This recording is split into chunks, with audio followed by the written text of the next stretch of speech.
Assalamualaikum warahmatullahi wabarakatuh. Apa kabar sobat sekalian? Jumpa lagi di channel Rahmat ini. Kali ini kita akan membahas berita hangat dan masih hangat diperbincangkan, yaitu tentang perpanjangan jabatan presiden ya, yang masih relevan untuk diangkat lagi karena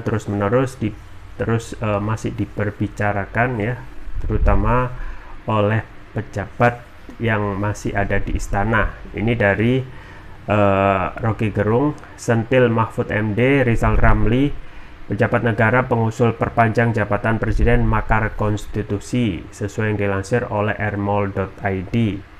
Langsung saja kita baca dan kita ulas. Republik Merdeka, usulan perpanjangan masa jabatan presiden tak jadi masalah jika disampaikan oleh masyarakat sebagai bentuk kebebasan berekspresi. Namun lain cerita jika usulan tersebut disampaikan oleh seseorang yang memiliki jabatan di pemerintahan. Hal tersebut disampaikan Pegawai Ekonomi Rizal Ramli dalam merespon pernyataan Menko Polhukam Mahfud MD yang menyebut wacana perpanjangan jabatan presiden tidak melanggar hukum. Menurut Rizal Ramli, wacana perpanjangan jabatan presiden oleh pejabat negara tidak bisa lagi hanya dipandang sebagai aspirasi, sebab pejabat negara memiliki power sebagai pengambil kebijakan. Soal jabatan presiden sudah jelas tercantum dalam konstitusi bahwa diperbolehkan maksimal 2 kali 5 tahun atau 2 periode. Maka bila usulan perpanjangan jabatan presiden disampaikan pengambil kebijakan, hal itu bisa dikatakan mengingkari konstitusi.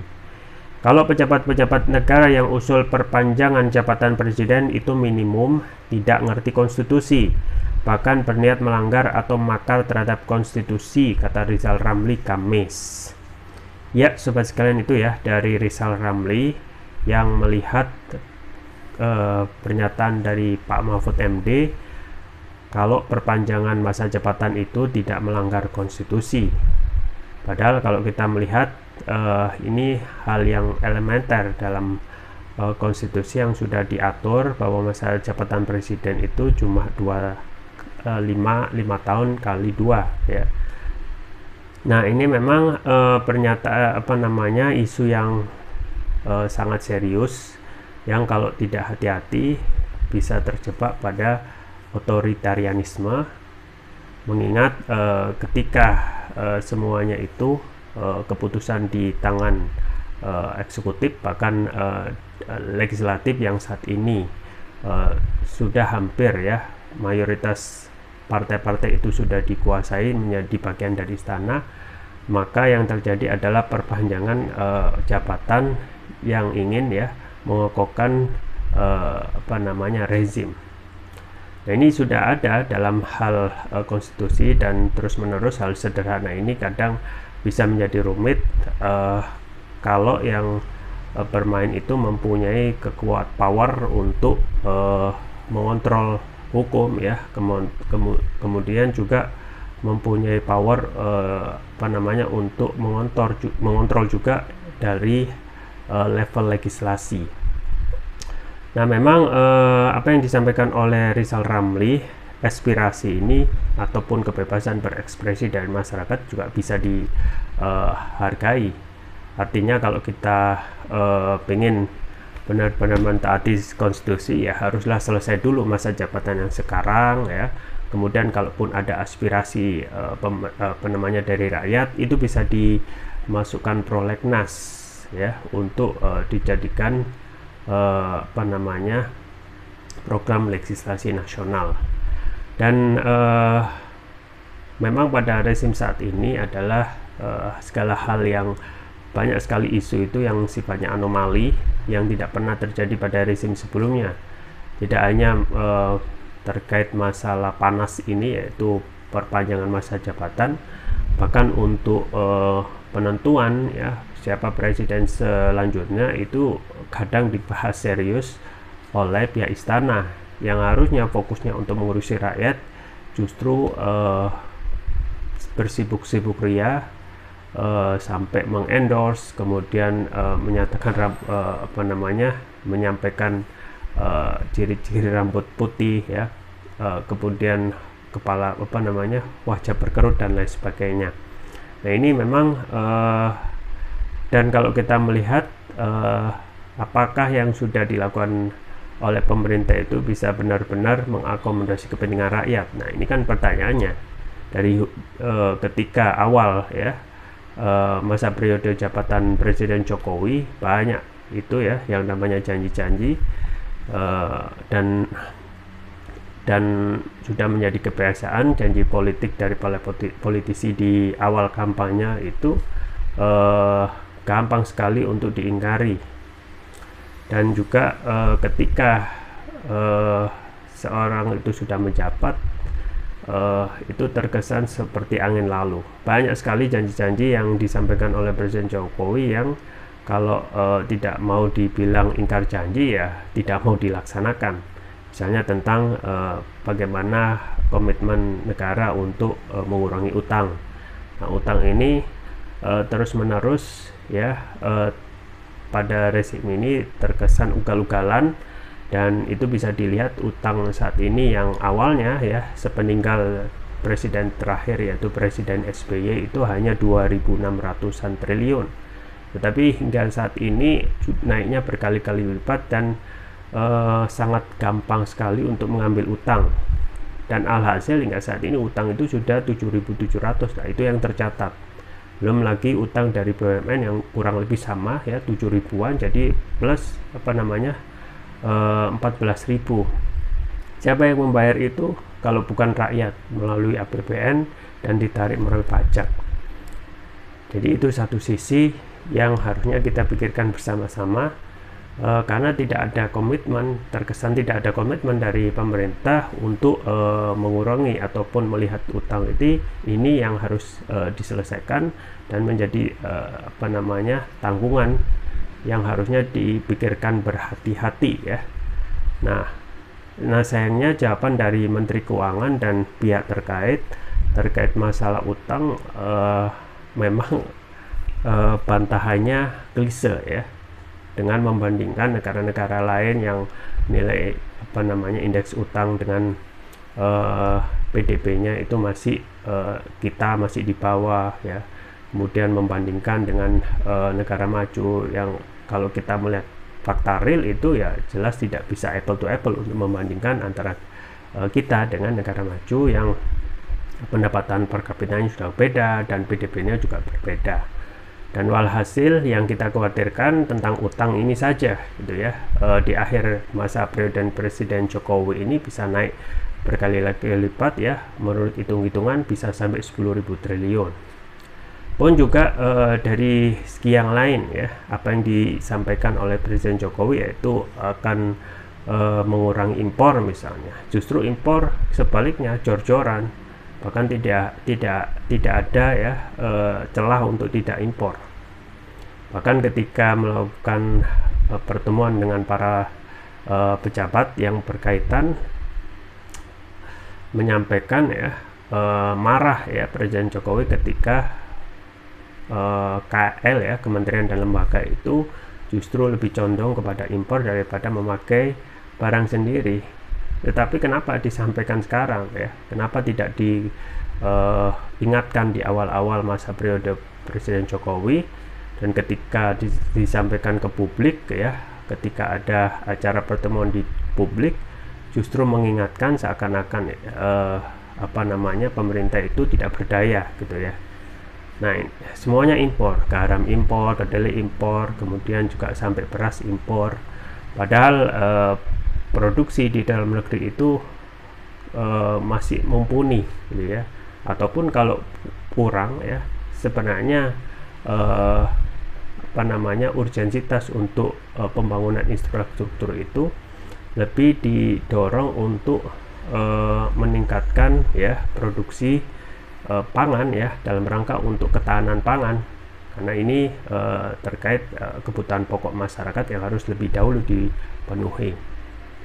Dan pun untuk pembangunan infrastruktur yang masif ya, tentu saja kita melihat manfaat dari itu semua. Apakah itu langsung bisa membuat ketika pembangunan infrastruktur itu masif di mana-mana, apakah itu membuat harga barang ya, ketika arus barang itu lancar, membuat harga barang itu murah ya, karena tidak hanya memanfaatkan pembangunan infrastruktur jalan, jembatan dan sebagainya, tetapi dengan adanya pembangunan infrastruktur yang jor-joran ini, apakah harga ya barang yang dinikmati oleh rakyat atau manfaat ketika adanya pembangunan infrastruktur itu bisa dinikmati oleh rakyat. Nah, itu kan pertanyaannya, karena selama ini ya yang kita ketahui pembangunan infrastruktur yang ada rata-rata semuanya dari utang ya. Kalau semuanya dari utang ya semua orang juga bisa melakukan pembangunan infrastruktur seperti itu, karena yang terjadi nanti adalah bagaimana mengembalikan utang yang sudah ada. Ingat ya, ketika kita juga masuk dalam obor dahulu ya, One Belt One Road untuk mendistribusikan potensi sumber daya alam Cina yang besar ya, sekarang namanya Belt and Road Initiative. Banyak sekali proyek-proyek dari Cina itu yang mangkrak, yang tidak memberikan manfaat. Misalnya pembangunan Bandara Kertajati di Majalengka yang nilainya itu fantastis, tetapi saat ini malah tidak sesuai kegunaan, malah dipakai untuk bengkel pesawat. Nah, ini kalau harusnya kalau dari awal pembangunannya tidak sesuai, maka bisa saja ini masuk ranah ya kerugian yang pengeluaran ya proyek yang menyebabkan kerugian keuangan negara ya, bisa berpotensi masuk dalam KKN, korupsi, kolusi dan nepotisme, karena sudah berpotensi merugikan negara, karena negara harus membayar ya biaya infrastruktur yang sudah dikeluarkan, dan ternyata ketika sudah jadi malah proyek infrastruktur itu mangkrak. Nah, dengan berbagai fakta di atas, tentunya kita bertanya, dengan banyaknya kepentingan rakyat yang tidak terakomodasi ya, kemudian keinginan rakyat dalam demokrasi yang katanya kedaulatan oleh rakyat ya, nyatanya semua keinginan rakyat itu diacuhkan ya. Maka yang pertama, demokrasi itu memang tidak ada, demokrasi itu adalah utopis ya, yang harusnya kedaulatan di tangan rakyat, tapi pada faktanya kedaulatan di tangan oligarki, dan banyak sekali kepentingan rakyat itu yang tidak terakomodasi ya. Makanya arus perubahan ya yang saat ini mengemuka itu katarsisnya itu ya munculnya adalah bentuk dukungan kepada aktor perubahan yang saat ini dipersepsikan oleh Anies gitu ya. Jadi kenapa misalnya dukungan Anies itu besar ya, karena memang kinerja pemerintah saat ini yang jauh dari kata memberikan ya kebijakan yang tidak populis dan banyak sekali ya merugikan ya, tidak hanya tersebut, banyak sekali hingga saat ini. Dan yang menjadi pertanyaan, apakah dengan kondisi ya banyaknya kepentingan yang tidak populis itu, apakah layak untuk meminta perpanjangan 3 periode? Yang kita khawatirkan adalah ketika 3 periode penuhi, maka haus lagi minta 4 periode, 5 periode, akhirnya minta presiden seumur hidup. Nah, sebenarnya aspirasi masyarakat itu gampang ya. Keinginan masyarakat itu cuma sederhana ya, penuhi kebutuhan dasar mereka, pangan, sandang, pokok ya, pangan, sandang, papan. Mereka bisa bekerja dengan lancar ya. Kemudian juga sumber daya alam yang di Indonesia yang berlimpah, ada emas, gas, batu bara ya, kemudian hasil laut, hasil hutan, itu kalau semuanya ya dikelola sendiri oleh negara ya, kemudian tentu saja hasilnya akan melimpah daripada kita ya. Saat ini mayoritas sumber daya alam kita masih dikelola oleh asing, dan kita hanya menyisakan ya bagian sedikit, dan tidak salah ya bahwasanya kita negara kaya tetapi masyarakatnya mayoritas masih di bawah garis kemiskinan. Maka ibarat anak ayam yang mati di lubung padi, bahwasanya potensi emas kita luar biasa besar ya di pegunungan Grasberg yang dari dulu hingga sekarang masih terus dikelola oleh asing, yaitu PT Freeport. Kemudian untuk kebutuhan sumber daya alam minyak kita yang masih dikuasai oleh asing juga kita pada era sekarang ya malah mendatangkan investasi dari Cina, investor dari Cina. Dan ini lebih parah lagi karena tidak hanya mendatangkan investornya, tapi orang-orangnya juga didatangkan. Banyak sekali pekerja-pekerja Cina yang didatangkan di Morowali justru menimbulkan permasalahan ya. Misalnya diskriminatif masalah gaji dan lain sebagainya. Yang kita ketahui masalah keadilan hingga saat ini sudah mulai muncul memanas di Morowali ya, dan di tempat lain yang itu saja tidak menjadikan ya investor itu yang malah menguntungkan, malah membuat Indonesia rugi. Dan ini pertanyaan, dengan kondisi yang carut marut ini ya, apakah masih mempunyai akal sehat ya untuk mengajukan perpanjangan masa jabatan. Itu saja yang bisa saya sampaikan, semoga bermanfaat. Jangan lupa like, share, dan subscribe. Sampai jumpa lagi. Wassalamualaikum warahmatullahi wabarakatuh.